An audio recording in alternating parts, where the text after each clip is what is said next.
फिर से आप सभी का हमारे चैनल पर स्वागत है। आज हम 10th क्लास के लिए जो इतिहास का एक थोड़ा बहुत महत्वपूर्ण चैप्टर है उसको लेकर आए हैं, जिसका नाम है औद्योगिक। इसको हम लोग क्या कहते हैं? औद्योगिक क्रांति के बारे में कहते हैं। इस चैप्टर का नाम है औद्योगिकीकरण का युग भी कहते हैं। तो चलिए चैप्टर शुरू करते हैं।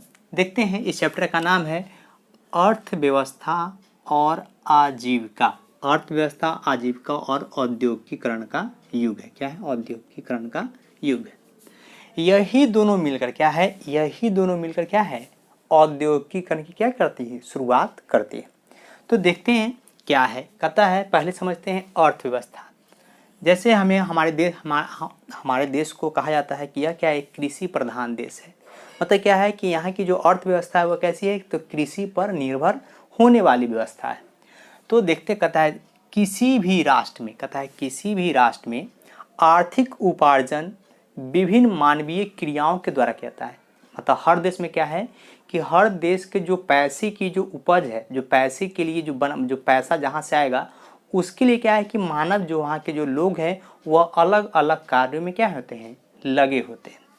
क्या है? मानवीय क्रियाओं के द्वारा किया जाता है, जिसे सम्मिलित रूप, कहता है जिसे सम्मिलित रूप से उस देश की अर्थव्यवस्था कहा जाता है। अगर भारत का देखा जाए, क्या भारत की जो अर्थव्यवस्था है वो क्या है? कृषि प्रधान देश है। क्यों? क्योंकि यहाँ पर लगभग अभी भी 50 से 65% तो लोग क्या है कि कृषि कार्यों पर निर्भर है। मतलब जब किसी देश की जो मुख्य उपार्जन, जो आर्थिक उपार्जन का जो स्रोत है वह क्या होता है? जिसका स्रोत है, जिस चीज़ पर वहाँ के लोग ज़्यादातर निर्भर हैं वह उस देश की क्या कहलाती है? अर्थव्यवस्था कहलाती है। जैसे कहा जाए कि हमारे देश की अर्थव्यवस्था की रीढ़ क्या है? तो कृषि है। तो कोई गलत नहीं होगा, क्योंकि हमारे देश के जो बहुत से लोग हैं वो क्या है? आज भी कृषि के माध्यम से अपना जीवन उपार्जन करते हैं और देश को क्या है कि बहुत ज़्यादा उस पर क्या है? वो निर्भर भी है। तो दूसरा पॉइंट कहता है, आपको दूसरा देखते हैं, आजीविका क्या है। देखिए, किसी एक व्यक्ति के लिए अगर हम कहें खुद के लिए कि मेरा ये अर्थव्यवस्था, तो मेरे लिए वो अर्थव्यवस्था नहीं कहलाएगा। मेरे लिए जो हम काम करते वो मेरे लिए क्या कहलाएगा? आजीविका कहलाएगा। कि हम अपने जिंदा रहने के लिए, हम अपने हमने दैनिक जीवन की आपूर्ति को पूर्ण करने के लिए जो मुझे चाहिए उसके लिए जो हम काम करते वो मेरी क्या कहलाती है? आजीविका कहलाती है। तो इसको देखते, कहता है जब कोई व्यक्ति अपने जीवन निर्वाह के लिए, मतलब क्या है? जीवन निर्वाह मतलब क्या है? जिंदा रहने के लिए, जिंदगी जीने के लिए, खाने के लिए, वस्त्र पाने के लिए आदमी की अगर 3 मूलभूत आवश्यकता है, रोटी, कपड़ा और मकान, और इस चीज़ को पाने के लिए जो व्यक्ति जो कोई भी कार्य करता है वो उसके लिए क्या होता है? आजीविका कहलाता है। तो कहता है कि जब कोई व्यक्ति अपने जीवन निर्वाहन के लिए आर्थिक उपार्जन करता है, क्या है? आर्थिक उपार्जन करता है। जो कोई भी काम, अगर कोई व्यक्ति डॉक्टर है, इलाज करता है, कोई व्यक्ति ड्राइवर है, कोई व्यक्ति क्या है?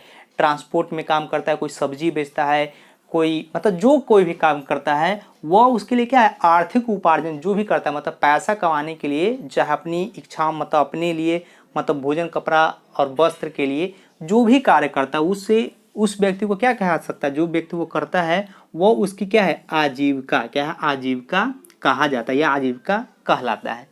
तो दो बात हम जाने, एक जाने अर्थव्यवस्था और एक आजीविका। अर्थव्यवस्था क्या है कि देश के संपूर्ण लोगों के द्वारा जो भी क्या है आर्थिक उपार्जन की जो क्रिया की जाती है वो क्या कहलाती है? उस देश का सम्मिलित रूप उस देश का क्या कहलाता है? अर्थव्यवस्था कहलाता है। तो वहीं कोई व्यक्ति कहता है, कोई जो व्यक्ति है अपना जीवन निर्वाह के लिए जो कार्य करता है वो उसकी क्या कहलाएगी? आजीविका कहलाएगी। अब आते हैं औद्योगिकीकरण के ऊपर पे कि औद्योगिकीकरण क्या है। कहता है औद्योगिकीकरण। औद्योगिकीकरण की देखिए शुरुआत की जो कहानी है बड़ा ही मतलब इंटरेस्टिंग है, लेकिन वो सुनाने पे क्या हो जाएगा? बहुत लंबा होगा। तो जब क्लास ओपन होगा तो इस पर हम लोग चर्चा करेंगे कि किस तरह के लोगों में अपनी इच्छा जागृत हुई कि हम वस्तु का ज़्यादा उत्पादन करें। बहुत सा कारण था जिसके कारण क्या है? औद्योगिकीकरण की शुरुआत हुई थी, जिसमें उपनिवेशवाद है, नहीं, इंग्लैंड से शुरू हुआ, उसकी अपनी आकांक्षाएं थी किस तरह हम अपने वस्तुओं को दूसरे देशों में बेचेंगे। तो इस तरह क्या है कि वह मतलब उसके देश में भी बहुत चीज़ों की कमी, जैसे खाने की कमी हो गई, तो लोग क्या है कि दूसरा रोजगार चाहते थे। तो दूसरा रोजगार करने के लिए भी क्या है कि उसको अलग अलग सेक्टर में बांटता है। तो देखते हैं औद्योगिकीकरण के बारे में। कहता है औद्योगिकीकरण एक ऐसी प्रक्रिया, मतलब क्या है? औद्योगिकीकरण एक ऐसी प्रक्रिया है जिसमें क्या है कि जिसमें वस्तुओं का, देखिएगा, जिसमें वस्तुओं का उत्पादन मानव के द्वारा न होकर क्या है, अगर देखना है कि कैसे वस्तु का उत्पादन होता है तो अभी आप जस्ट ये देखेंगे फोटो। तो इसमें हम देख पा रहे हैं कि देखिए बड़े बड़े मशीन लगे हैं जिस पे क्या वस्तुओं का उत्पादन होता होगा। ये बहुत पहले की फ़ोटो हैं, देख सकते हैं किस तरह कल कारखाने थे और ये बड़े बड़े फैक्ट्री हैं। चलिए अब कहता है उत्पादन, कहता उत्पादन मानव के द्वारा न होकर मशीनों के द्वारा किया जाता है। किसके द्वारा किया जाता है? मशीन के द्वारा किया जाता है।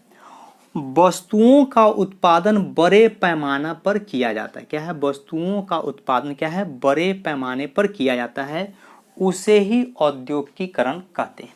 आप देखेंगे बड़े बड़े फैक्ट्री में, जैसे आप लोग को अगर देखना है तो डिस्कवरी पे आता है मेड इन फैक्ट्री देखने का, नहीं, जहाँ पे दिखाता है कि एक कंपनी, एक बहुत सी फैक्ट्री है जिसमें मतलब एक दो नहीं मतलब उसमें 500 व्यक्ति काम कर रहे हैं, और लेकिन मुख्य काम कौन कर रहा होता है?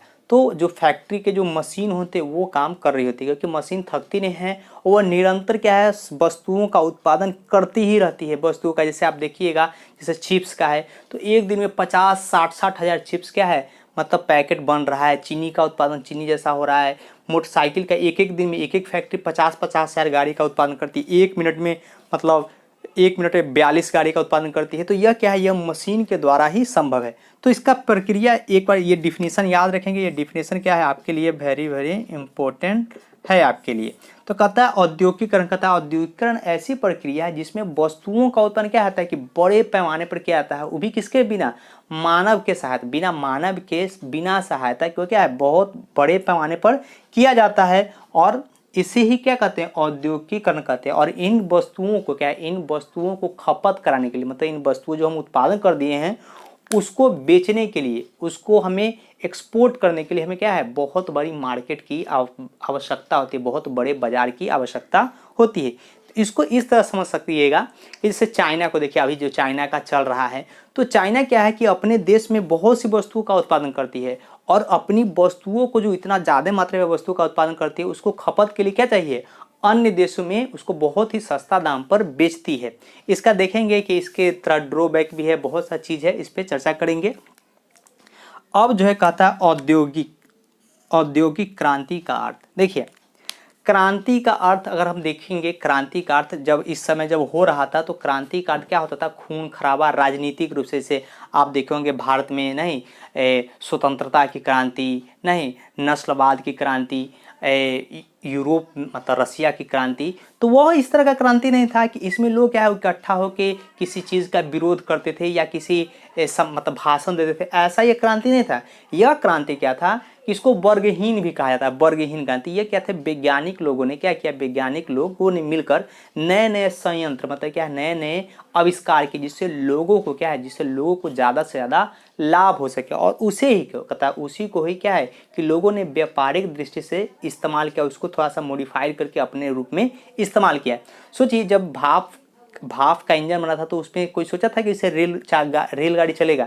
बस उन्होंने बताया कि हम भाप से क्या है कि भाप से हम किसी वस्तु को अपने दिशा के अनुसार क्या कर सकते हैं, उसको चला सकते हैं। तो इस तरह से क्या है कि उसके बाद उनका लेकर क्या क्या लोग मतलब जो ट्रेन होता है उसको बनाया गया। उसने भी क्या है उद्योग क्रांति में बहुत ज़्यादा मदद की थी कि उद्योगिकीकरण में एक वस्तु को दूसरे स्थान पहुँचाने के लिए क्या क्या क्या का निर्माण किया गया, ट्रेन का निर्माण किया गया है। तो देखते हैं औद्योगिक क्रांति का अर्थ क्या होता है।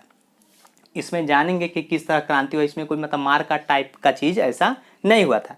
कहता है इसका अर्थ है कि क्या है, इसका अर्थ है कि वस्तुओं के उत्पादन प्रणाली में क्या है, वस्तुओं के उत्पादन प्रणाली में आधारभूत परिवर्तन से, आधार मतलब जो हम लोग पहले हाथ मतलब मान के चलिए कोई व्यक्ति क्या करते थे, चिप्स क्या है हाथ से काट काट के बना रहे, क्या है हाथ से काट काट के चाकू से छील छील के बना रहे हैं। लेकिन कोई ऐसा मशीन आ गया कि जिसमें क्या है कि वो मशीन आप आलू डालिए और उधर से चिप्स निकलते चला जाएगा। तो वही कहता है कि इसका अर्थ है वस्तुओं के उत्पादन प्रणाली में आधारभूत परिवर्तन से। आजकल आपके घर में मिक्सी देखते होंगे, अगर आपको 50 आदमी के लिए मसाला बनाना है तो आप 1 घंटा में बना सकते हैं। लेकिन उससे पहले क्या था कि आप पहले पूरा उसको पीसते। तो क्या है कहता है कि यह जो उत्पादन की प्रणाली थी उसमें क्या आधारभूत परिवर्तन से, जिसके अनुसार क्या है, जिसके अनुसार क्या हुआ कि आम लोग मतलब जब इसका औद्योगिक क्रांति की शुरुआत हुई थी तो आम लोग अपनी परंपरागत, कहता है परंपरागत मतलब क्या है कि जो आदमी अपने जो पहले से व्यवसाय करते, चाहे वो कृषि होगा, व्यापार होगा, छोटा छोटा उद्योग धंधा होगा, उन सभी को क्या है छोड़कर क्या है कार्य जैसे कृषि, व्यापार, घरेलू उद्योग धंधे को छोड़कर नए प्रकार के बड़े उद्योग में काम करने तथा यातायात के नए साधनों का प्रयोग का उनको अवसर मिला था। कि लोग क्या करने लगे कि छोटे छोटे उद्योग को छोड़ दिए, खेती छोड़ दिए, व्यापार छोड़ दिए और क्या करने लगे कि बड़े बड़े फैक्ट्रियों में जाकर काम करने लगे, वस्तुओं का उत्पादन करने लगे। यह संभव कैसे हुआ?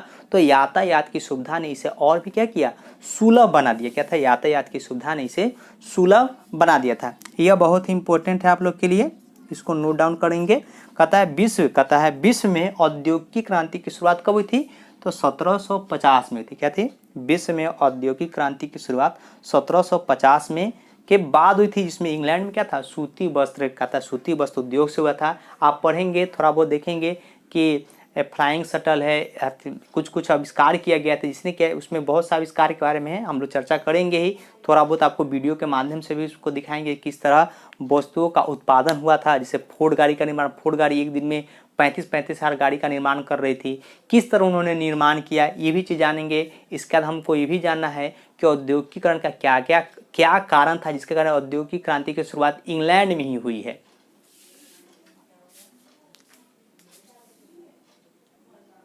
इसको नोट कर लेंगे, यह इंपॉर्टेंट रहा है, इसको नोट कर लेंगे।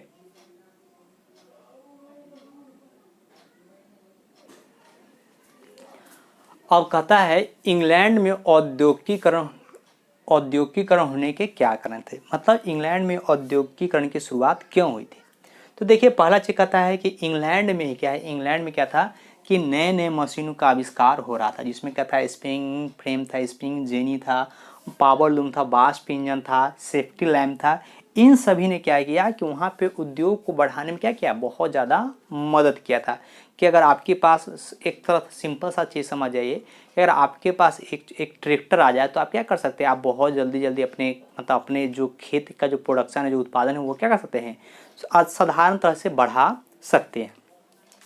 दूसरा कहता है इंग्लैंड में कोयले और लोहे की क्या थी, भरपूर उपलब्धता थी, मतलब प्रचुरता थी। यहाँ पर क्या मिला था, किसी भी उद्योग को स्थापित करने के लिए, उसे चाहे लोहा को गलाने के लिए, जितना भी चीज़ देखते होंगे उसमें जितना भी चीज़ बन रहा था तो लोहे का ही मुख्य रूप से बन रहा था। तो लोहा को बनाने के लिए लोहा की आवश्यकता है, और लोहा को आकार देने के लिए, लोहा को गर्म करने के लिए कोयले की आवश्यकता है। तो इंग्लैंड में यह दोनों चीज़ क्या था कि बहुत मात्रा में उपलब्ध था। सस्ते श्रम सस्ते श्रम की उपलब्धता थी, क्योंकि इंग्लैंड में क्या था कि जो गांव के जो लोग थे वह कृषि कार्य छोड़ रहे थे, लोग शहरों की तरफ आ रहे थे। और इंग्लैंड में बढ़ती हुई जनसंख्या ने क्या किया था कि जो सस्ते श्रम की उपलब्धता क्या कर दी थी, बना दी थी, कि वो सस्ते श्रम क्या है, आसानी से इंग्लैंड में उपलब्ध हो जा रहे थे। जिससे क्या है कि जो प्रोडक्शन होता था, जो वस्तु की उत्पादन होती थी, उसकी लागत क्या होती थी, कमती थी, और श्रमिक क्या है कि कम दाम पे भी काम करने को तैयार थे। आयात की सुविधा क्या है कि बाहर से वस्तु को लाने के, जब इंग्लैंड ने क्या किया था कि बड़े बड़े जहाज़ों का निर्माण कराया था, जिससे क्या हुआ कि उसके आसपास के जितना भी देश थे, जिनके उनके उपनिवेश थे, उनके माध्यम से वो वस्तुओं को क्या करते थे, अपने वहाँ से वस्तु को निकाल कर अपने पास आसानी से ले आते थे। मतलब उसको कहीं लाने मतलब उनको लाने में कोई दिक्कत नहीं होता था। उपनिवेशवाद, आप देखते होंगे कि इंग्लैंड ने क्या किया था कि अपने वस्तुओं का जो उत्पादन किया तो उसने बहुत से राज्यों पे क्या, बहुत से देशों पे अपना उपनिवेश स्थापित किया था। जिसने भी उसने क्या किया कि उसकी वहाँ की इच्छाओं ने भी इस औद्योगिकीकरण को क्या किया था, बढ़ावा दिया था। कि मतलब मान के चलिए कि आपके बगल में कोई आदमी भूखे नंगे रह रहा है, तो आपके पास अगर कपड़ा है, अच्छा खासा कपड़ा होगा, तो आप उनसे पैसा, मतलब उनके पास पैसा है लेकिन उनके पास वस्तु नहीं है कि वो ले सकते, तो आप क्या कर सकते हैं, वस्तु का उत्पादन कर उनको दे सकते हैं। तो यही क्या किया था, इंग्लैंड ने भी यही चीज़ किया था। कृषि की क्रांति, देखिएगा कि उस समय क्या होता है कि कृषि में भी क्या था कि बहुत ज़्यादा बदलाव देखने को मिला था। लोग नए नए कृषि का जो तकनीक था उसमें बदलाव करते, जैसे नहीं कि जैसे चक्रण खेती होता है, प्रति खेती को भी खेती के रूप में लाया जाए। जो जानवर थे, जो गाय भैंस थे, उसमें नस्ली सुधार किया गया, मतलब क्या है, क्रॉस कराकर उनके दूध के उत्पादन में बढ़ाया गया। तो आज के लिए इतना ही है, ये इंट्रोडक्शन है। देखते हैं कल से शुरू करते हैं इसके ऊपर। चलिए फिर मिलते हैं।